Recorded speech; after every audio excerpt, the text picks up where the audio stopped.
할렐루야, 아멘. 저는 호주에서 왔습니다. 멜번에서 왔고요.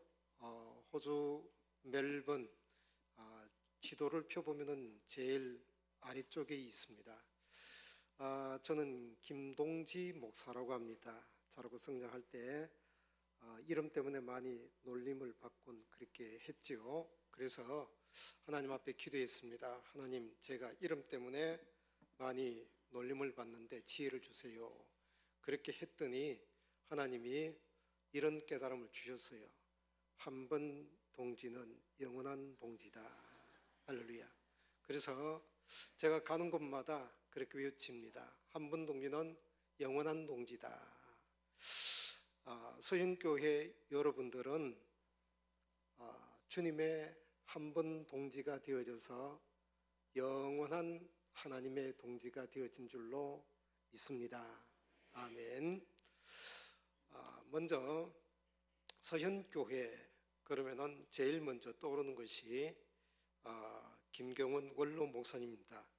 교회 갱신 협의회 때에 옆에서 이렇게 뵐 수가 있었습니다.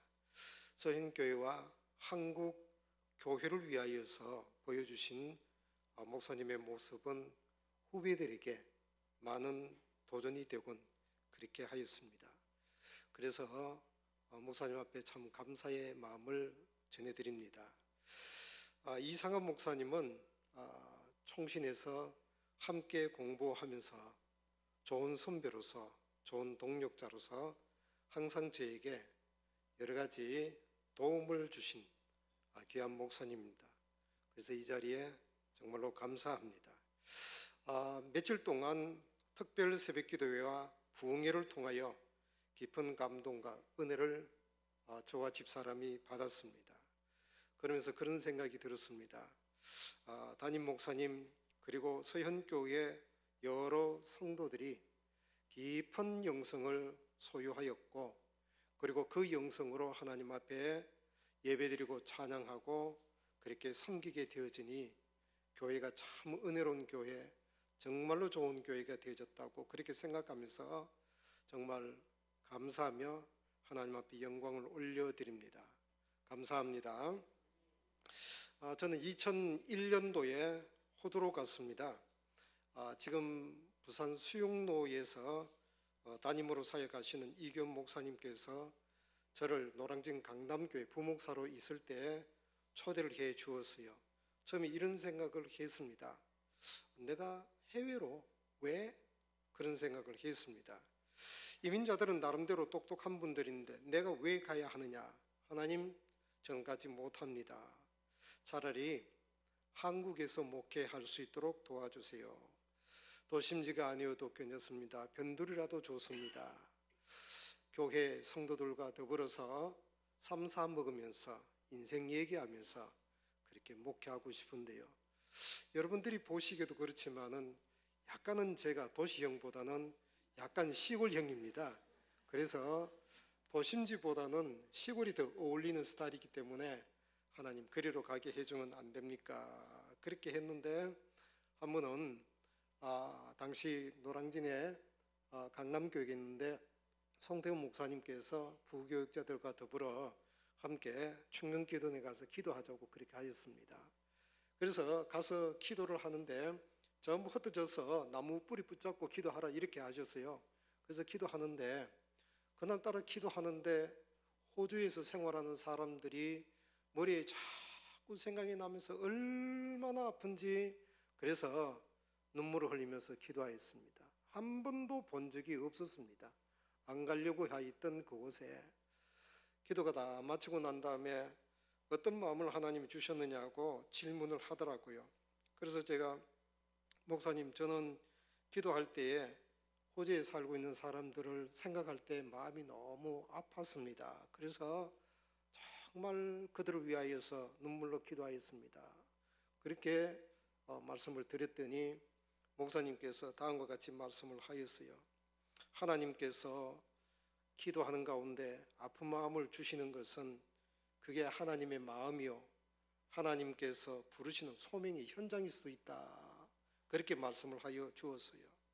그래서 그해 11월 달에 이제 말씀을 드리고 12월 달에 호주로 가게 되어졌습니다.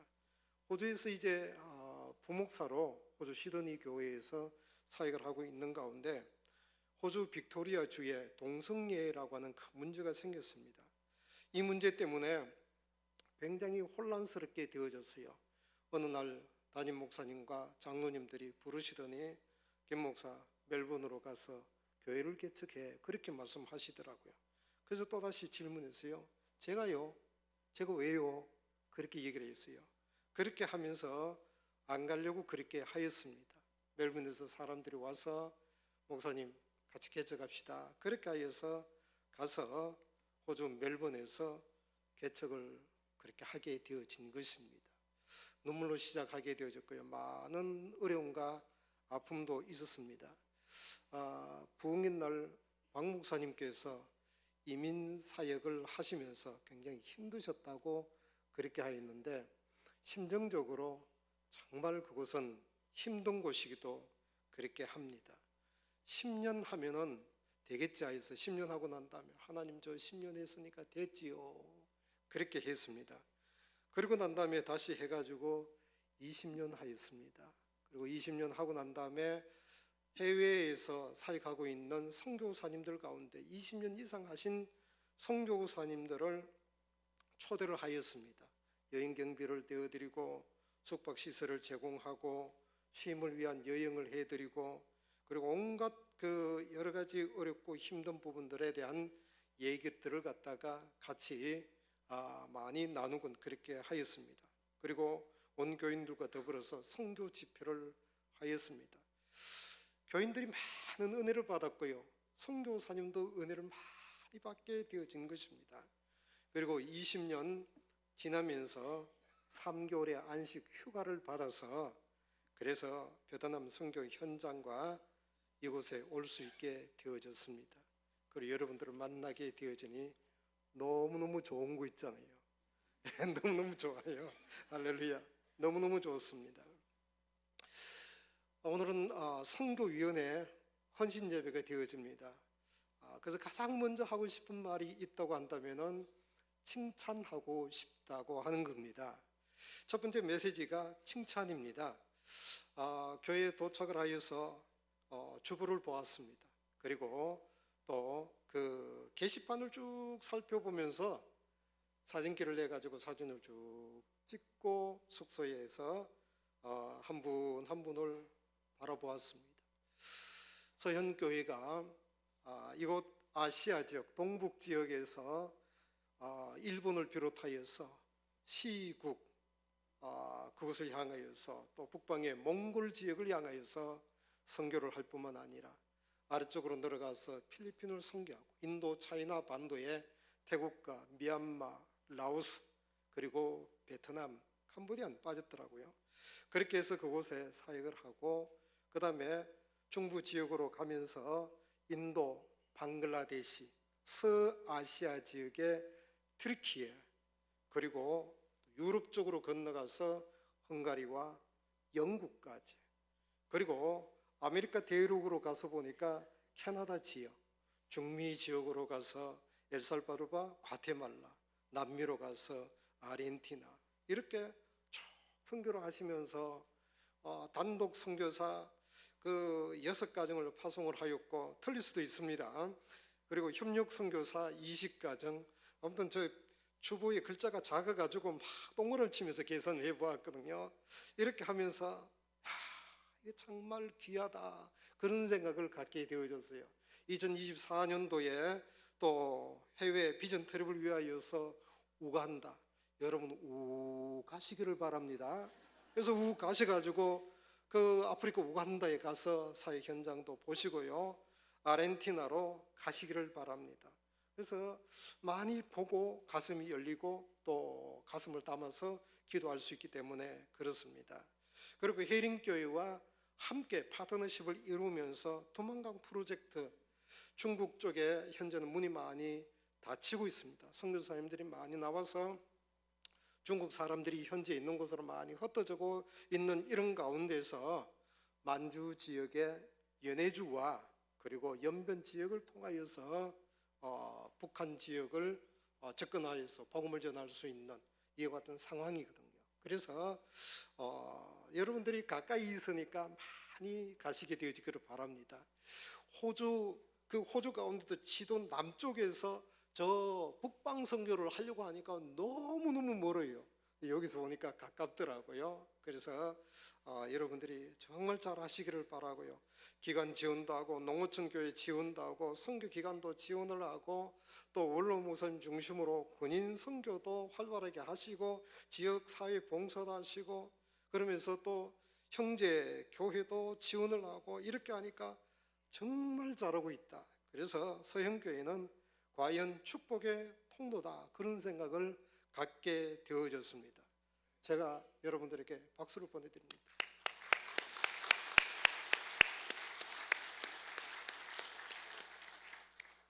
저도 여러 교회를 다녀봤기 때문에 정말 서현교회가 선교 중심의 교회라 하는 것을 느끼게 되더라고요.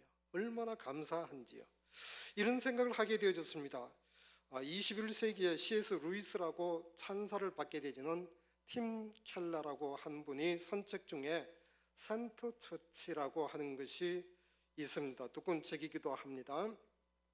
뉴욕 한복판에서 리디무 교회를 개척을 하였습니다. 구원이라 하는 교회를 개척을 하여서 수많은 젊은이가 하나님 나라 역사 안으로 들어오도록 그렇게 사역을 하신 귀중한 분이죠. 얼마 전에 하나님의 품으로 가셨습니다만은 이분의 책들이 지금 서점에 많이 번역되어 나오고 있습니다. 리디무 교회 안에서 교회 개척 센터를 시작을 하여서 100여 교회 이상을 교회가 설립할 수 있도록 도조를 주고 도와준 이와 같은 내용이 나오고 있습니다. 그래서 센터 처치에 대한 이 비전은 저도 우리 교회에서 저희 성도들과 더불어서 함께 나눌 때 우리가 센터 처치의 비전을 갖자, 그것을 20주년을 맞이하면서 제가 그렇게 설교를 하였거든요.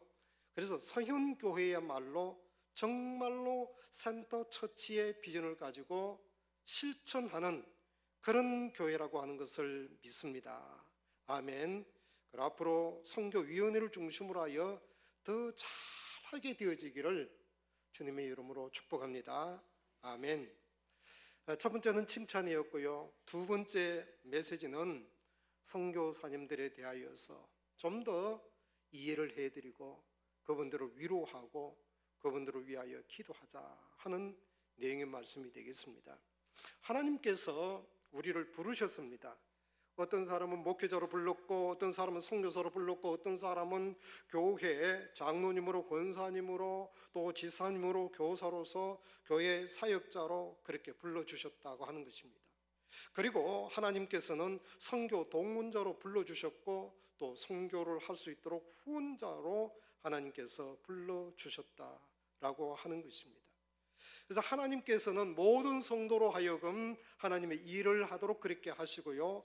그리고 모든 성도가 사역자가 되어져서 하나님의 나라를 위하여 각 영역에서 사람들을 세우고 하나님의 일을 할 수 있도록 하나님께서 그렇게 해 나가시고 계시는 거예요. 그런데 이것을 알아야 되는 것입니다. 하나님께서는 어디를 바라보고 계실까라고 하는 것입니다. 우리 하나님 앞에 예배드리는 이것도 하나님께서 보시고 계실 거예요. 하나님께서는 당신의 백성들이 고통을 당하고 정말 어렵고 힘들게 생활하고 있는 그 현장을 보고 계신다고 하는 것입니다. 그래서 선교사님들의 그 마음에는 한편 마음으로는 조국에 있는 교회에 대한 그리움으로 가득 차 있고, 그러나 당장 선교사님들의 현장은 고통당하고 있는 선교 현장의 그 영혼들을 계속해서 바라보고 계시는 거예요. 여러분, 하나님께서 아브라함에게 이방에 객이 되어졌다가 400년이 지나면은 다시 돌아오게 됐다, 예언의 메시지를 주었습니다. 근데 이제 이 모세가 사역을 할 때에 이 말이 성취가 되어지는 겁니다. 출애굽기 3장 9절에 보니까 이제 가라, 이스라엘 자손의 부르짖음이 내게 달하고 애굽 사람이 그들을 괴롭히는 학대도 내가 보았으니. 자, 이스라엘 자손의 부르짖음이 내게 달하고 애굽 사람이 그들을 괴롭히는 학대도 내가 보았다, 그렇게 말합니다. 여러분, 우리 하나님은요, 당신의 백성들이 너무 고통스러워하는 것을 보고 계시는 하나님, 부르짖는 그 소리를 듣고 계시는 하나님, 얼마나 힘들까에 대하여서 알고 계시는 하나님. 그래서 하나님께서는 언제나 그들에 대하여서 마음이 가 있다고 하는 거예요. 제가 생각을 해보았어요. 선교사님들의 마음은 어떠할까? 선교학에서는 이민 사역을 하는 사람도 선교사요, 그 다음에 크로스 컬처럴 타 문화권에 가서 오버시 미션, 해외에 가서 사역하는 사람도 선교사 때문에 선교사의 마음도 제 안에는 있습니다. 대학을 다니고 신학대학원을 다닐 때 전투경찰 선교를 한다고 많이 선교도 하곤 그렇게 했던 경험이 있기 때문에 그렇습니다. 선교사님들의 마음이 어떠할까? 그 마음을 하나님 달라고 기도하였더니 찬송가가 생각이 났어요. 그 찬양의 가사가 하나님 아버지의 마음이에요. 아버지, 당신의 마음이 있는 곳에 나의 마음이 있기를 원해요. 아버지, 당신의 눈물이 고인 곳에 나의 눈물이 고이길 원해요. 아버지, 당신이 바라보는 영혼에게 나의 두 눈이 향하길 원해요. 아버지, 당신이 울고 있는 어두운 땅에 나의 두 발이 향하길 원해요. 나의 마음이 아버지의 마음을 알아. 내 모든 뜻 아버지의 뜻이 될 수 있기를. 나의 온몸이 아버지의 마음을 알아. 내 모든 삶 당신의 삶 되기를. 선교사님들의 마음은 하나님의 마음으로 가득 차 있고 하나님의 마음으로 선교 현장에서 한 사람 한 사람을 보고 있다고 하는 겁니다. 그런데 그런 마음을 가지고 있는 선교사를 하나님께서 보내셨거든요. 출애굽기 3장 10절에 보니까 하나님이 모세에게 이렇게 말합니다. 이제 내가 너를 바로에게 보내어 너에게 내 백성 이스라엘 자손을 애굽에서 인도하여 내게 하리라, 그렇게 말씀하였습니다. 하나님이 내가 모세 너에게, 너 바로에게 가서, 모세가 바로의 왕실에서 40년 동안 있었지 않습니까? 아이고, 고향으로 돌아가야 되겠다, 좋다, 그렇게 한 것이 아내로 가는 것입니다. 바로의 권력을 알고 있고 바로의 죄성을 알고 있고 바로가 얼마나 포악하다고 하는 것을 알고 있습니다. 내가 너를 보내겠다, 그렇게 말하고 있는 거예요. 그래서 모세는 아니, 왜 제가 가야 합니까? 저도 많이 이런 질문을 합니다. 하나님, 왜 제가 목사가 되어야 합니까? 아니, 제가 선교를 하려고 하였더니 부목사로 사역을 할 수 있도록 하더니 나중에 선교의 길을 막으시고 시드니로 가도록 했는데 제가 왜 시드니로 가야 됩니까? 아니, 왜 제가 멜번으로 가야 됩니까? 그렇게 한 거예요. 김 목사, 가야 돼. 자네가 가야 돼. 그렇게 얘기를 하더라고요. 그래서 왜 내가 가야 되는가, 그런 생각을 많이 하게 되는데 선교사님들도 내가 왜 가야 되는가 이 질문을 하나님 앞에 하다가 마침내 하나님, 제가 가겠습니다. 일본으로 가겠습니다. 시국으로 가겠습니다. 몽골로 가겠습니다. 저요. 그를 향하여 가신 선교사님, 필리핀으로 가시고 또 태국, 미얀마, 라오스, 베트남으로, 인도로, 방글라데시로, 방글라데시 얼마나 힘들지 않습니까? 방글라데시로, 헝가리로, 그리고 영국으로, 캐나다로, 중미로, 남미로 그렇게 가셨다라고 하는 것입니다. 근데 가서 여러 가지 어려움을 겪습니다. 그 어려움을 겪을 때에 질문을 합니다. 저도 마찬가지고요. 어려웠을 때 질문을 하였습니다. 하나님, 제가 누구입니까? 사람들은 어려울 때에 갑자기 철학자가 되어지는 거예요. 신학자가 되기도 하고 철학자가 되어집니다. 그래서 질문을 합니다. 모세 역시 마찬가지로 질문을 하였습니다. 출애굽기 3장 11절에 모세가 하나님께 아뢰되 내가 누구이기에 바로에게 가며, 내가 누구이기에. 쉬운 성경을 보니까 모세가 하나님께 말했습니다. 제가 누구인데 그런 일을 합니까? 그렇게 합니다. 내가 누구냐라고 하는 거예요. 내가 누구냐라고 하는 이 질문 가운데 하나님, 내가 부족한 것 하나님 알고 있지 않습니까? 하나님, 말을 잘 하지 못합니다. 하나님, 저는 능력이 없습니다. 하나님, 저는 상처가 많아요. 하나님 보실 때 문제가 많지 않습니까? 나는 할 수 있는 것보다 할 수 없는 것들이 더 많은 인간입니다. 저 사람들 앞에 서면 항상 두렵습니다. 지금 제 얘기를 하고 있는 거예요. 나는 늘 언제나 그런 질문을 하나님 앞에 하게 되어집니다. 제가 누구인데 그런 일을 합니까? 선교사님들은 내가 왜 선교를 해야 됩니까? 내가 왜 교사를 해야 됩니까? 내가 왜 선교사를 돕는 일을 해야 됩니까? 내가 왜 도와줘야 됩니까? 아프리카로 왜 가야 되는가? 북미로 왜 가야 되는가? 중미로 왜 가야 되는가? 남미로 가야 되는가? 왜 더운 우간다로 낙후된 마다가스카르로 가야 합니까? 내가 왜 가야 합니까? 나는 누구입니까? 여러분,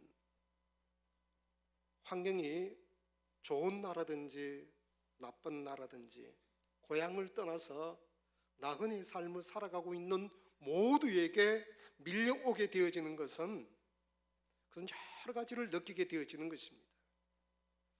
사역의 현장 속에서 무기력감을 느끼기도 하고, 근데 제일 뭐가 힘들까 그것을 생각을 해보니 저는 외로웠어요. 저 같은 경우에는 호주에 가서 굉장히 외로웠습니다. 여러분, 호주 잘 사는 곳, 그 다음에 멜번은 도시 가운데서 세계에서 가장 살기 좋은 도시 1위에서 3위까지 왔다 갔다 이런 도시거든요. 근데 외로워요. 늘 외로워요. 선교사님도 어떠할까요? 굉장히 외롭다라고 하는 거예요. 어떻게 견뎌나가야 될 것인가 할 때 저는 광야의 영성이라고 생각을 합니다. 모세가 40년 애굽의 문화와 학문을 배웠기 때문에 출애굽의 리더가 되어진 것일까요? 아니라고 하는 것입니다. 미디안 광야에서 40년 동안 그곳에서 생활하도록 그렇게 했습니다. 그리고 난 다음에 백성을 이끌어서 40년 동안 광야에 그들을 인도하도록 한 하나님이요, 거기에 순종한 모세가 되어지는 것입니다. 40년 동안은 적막한 가운데 있었다라고 한다면은 40년 동안은 사람들이 불평하고 원망하고 짜증을 내고 그런 가운데서 지냈다라고 하는 거예요. 그런 가운데서 모세에게 하나님이 늘 함께하여 주셨습니다. 말씀하여 주셨고 하나님이 나타나 주셨고 하나님께서 늘 함께하여 주셨다라고 하는 것입니다. 할렐루야. 저는 다윗을 좋아합니다. 하나님께서 다윗을 왕으로 세우기 전에 훈련을 시키게 됩니다. 아둘람 동굴 땅 밑에서 생활하도록 하고 엔게디 광야에서 생활하도록 그렇게 하는 것입니다. 때로는 캄캄 어두운 가운데서, 때로는 짐승들이 우는 가운데서 그 소리를 들으면서, 때로는 찬 이슬을 맞으면서 절망의 밤을 보내다가 찬란한 영광의 아침을 맞이하면서, 그러면서 찬양하면서 모든 것을 극복하여 나가는 것입니다. 설교를 준비하면서 이 찬양이 생각이 났어요. 왕이신 나의 하나님, 내가 주를 높이고 영원히 주의 이름을 송축하리이다.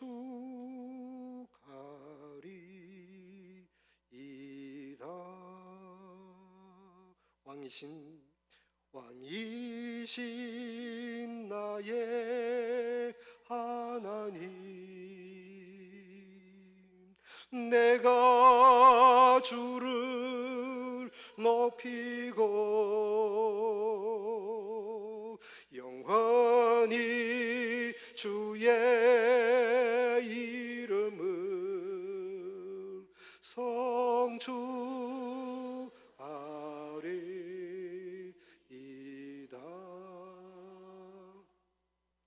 서재에서 이 찬양을 부를 때 하늘 문이 열리고 하나님의 영광이 임하게 되어지고, 교회에서 새벽마다 기도할 때 하나님께서 은혜를 더하여 주시고, 선교사님들 밀림의 현장에서 왕이신 주님을 찬양할 때 그곳에 함께하여 주셨던 그 하나님, 정말 어렵고 힘들어가서 하나님 앞에 도와달라고 기도하면서 선교하고 있는 그 현장에 왕이신 하나님께서 그곳에 함께하여 주시는 그런 하나님이라는 거예요. 할렐루야. 저는 그런 생각을 합니다. 우리 선교사님들이 어떻게 견뎌 나갈까, 그런 생각을 하게 되어지는 거예요. 여기 와서 예배를 들으니까 너무너무 좋은데, 저희 교회는 창고 같은 교회예요. 그것도 좋은데 우리 선교사님들은 그렇지 못한 거예요. 그럼에도 불구하고 거기에 원주민 아이들과 더불어서 함께 찬양하고 예배드리는 그 모습이 너무 하나님께서 기뻐하시고 그곳에 찾아가셔서 하나님이 함께 해주시는 그런 은혜가 있다고 하는 것입니다. 여러분, 선교사님들을 이해해드리고 위하여 기도해드리고요, 오시면 손잡아주고 그렇게 해주세요. 여러분, 선교사님들이 오시면은 여러분 무슨 말씀을 해주고 싶어요? 제가 가장 힘들었을 때에 마음의 고향인 강남교회로 갔는데, 나이가 많이 드시고 머리가 허옇게 되신 권사님 한 분이 오셔가지고 손을 잡고, 김 목사님, 호재가 계시지만은 사에게 힘들지 않도록 제가 지금도 기도하고 있어요, 그렇게 말씀을 해 주시더라고요. 그런데 어렵고 힘들 때마다 생각이 나는 게 그게 뭐냐면은 그분이 기도해 주고 있다고 하는 거예요. 나를 위하여서 기도해 주는 분이 계셔. 어디 그분만 기도하겠습니까? 우리 교인들도 기도하고 다 기도하지만은 그러나 함께 기도하는 분이 있다고 하는 것이 그렇게 힘이 된다고 하는 것입니다. 할렐루야. 여러분들도 그렇게 위로해 주시고 또 손잡아 주시고요, 그리고 이해해 주시고 기도해 주시기를 바랍니다. 하나님 앞에 기도하였는데 하나님이 말씀합니다. 내가 반드시 너와 함께 하리라. 하나님이 질문하였을 때 답을 하지 않습니다. 그러나 이 말씀만 하였습니다. 내가 너와 함께 하겠다라고 하는 거예요. 하나님이 함께 하시면은 어디서든지 함께하게 되어지는 거예요. 그리고 하나님 앞에 모세가 질문합니다. 하나님 누구십니까? 이 질문을 하니까 14절에 나는 스스로 있는 자다, 세 번역에 나는 곧 나다, 그리고 영어 성경에 보니까 I am who I am, 이렇게 말씀을 하였어요. 이 말씀은 나는 생명의 떡이란다, 세상의 빛이란다, 양의 문이란다, 나는 선한 목자란다, 나는 부활이요 생명이란다, 나는 길이요 진리요 생명이란다, 참 포도나무란다. 그런데 선교 현장에서 하나님은 나에게 어떤 분인가? 하나님 저에게 어떤 분이에요? 때로는 친구로, 때로는 위로자로, 때로는 저에게 의사로, 때로는 저에게 치료자로 다가오시는 거예요. 마다가스카라의 박은윤 선교사님 항암 치료를 받고 있다, 기도해달라 주보를 보니까 마음이 참 아팠어요. 2016년도에 저도 암 수술을 받았습니다. 온 교인들이 24시간 릴레이 기도를 하였고요, 하나님이 저를 더 다루시기 위하여서 3년 전에 김 목사 머리 좀 열게 해가지고 여기서부터 여기까지 열어가지고 수술을 하시더라고요. 죽는 줄 알았어요. 그런데 하나님은 어떤 분이냐? 나의 치료자가 되어주시는 거예요. I am who I am. 그러면서 곁에서 함께 하시고 위로하시고 축복해 주신 하나님. 근데 그런 은혜가 선교 현장에 선교사님들에게도 있어야 될 줄로 믿습니다. 아멘. 시간이 지나가고 있기 때문에 뒷부분은 요약하여서 말씀을 드리겠습니다. 그 다음에 이상한 목사님은 선교의 전략가가 되도록 해야 되고요. 많이 보실 수 있도록 여러분들이 도와주시고요. 선교위원회 여러분들은 전술가가 되어지기를 바랍니다. 여러분들은 목사님의 전략을 받아서 전술 어떻게 할 것인가에 대한 노하우를 가지고 있어야 되고 타임 스케줄을 가지고 그 결과를 얻어내는 사람이 되어야 되는 것입니다. 저희 교회도 마찬가지고요. 앞서서 뛰는 분들이 더 열정을 가지고 있어야 되고요. 더 잘할 수 있어야 된다고 하는 겁니다. 왜냐하면 목사님은 큰 그림을 그리시는 거예요. 교회 안에서 예배, 행정, 그 다음에 또 여러 가지를 종합적으로 바라보고 있다고 한다면 선교위원회는 전술가가 되어져서 누구보다도 탁월할 수 있도록 그렇게 해야 되는 것을 말하고 있습니다. 선교학교에 다 들어가셔서 공부하시고 각 나라마다 분석하시고 연구하시고 그렇게 하여서 여러분들이 전문가가 되어지기를 주의 이름으로 축원을 합니다. 아멘. 그리고 네트워크를 했으면 좋겠습니다. 왜냐하면 이민 1세대인 저희들에게는 선교 현장에 가서 사역을 하듯이 그 낯선 나라에 가서 적응력이 뛰어나고 그리고 선교에 대해서 열린 마음을 다 가지고 있습니다. 1.5세대와 2세대는 어떠냐 하면은 멀티컬처럴, 다민족에 대하여서 적응력이 굉장히 뛰어나고 있습니다.